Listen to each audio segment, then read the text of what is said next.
The fossils in my collection today look nothing like they did when they were first found. This series is a chance to look at the fossils before and after preparation and introduce you to my digital fossil collection that will feature many of the fossils that have been found on this channel.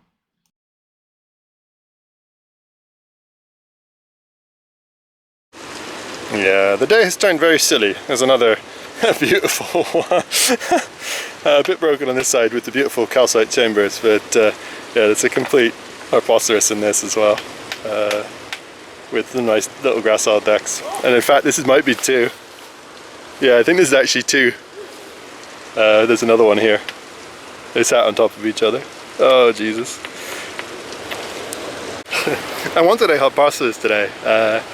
And yeah, look what I've got, another one. So this actually looks alright. The outer shell looks like it might be smashed to pieces, but I'm hoping the middle bit looks alright. And yeah, then I destroyed a less good one in one of those little DAC gracile blocks.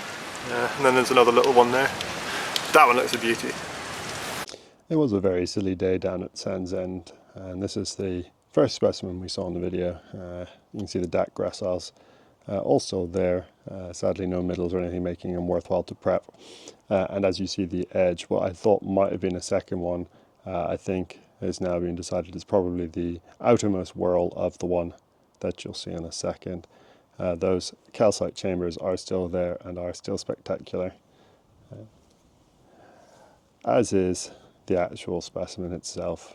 So whilst not a complete specimen, because obviously broken edge, while we can see the calcite and those whorls that continue onto the other side, it is a gorgeous specimen down to the middle. If we look closely on the shell itself, hopefully you can see there's actually the remains of some small little DACs that are very flattened on the edge of it, as well as the beautiful little suture patterns as well. A beautiful specimen, and Mark Smith has prepped that stunningly. And then on to the second specimen. This does not look like much on this side. It's been backed because it just was not great on one side, and you can see the edge. The eagle-eyed viewers amongst you might already know what I'm going to say, but this in fact was not a Harpoceras.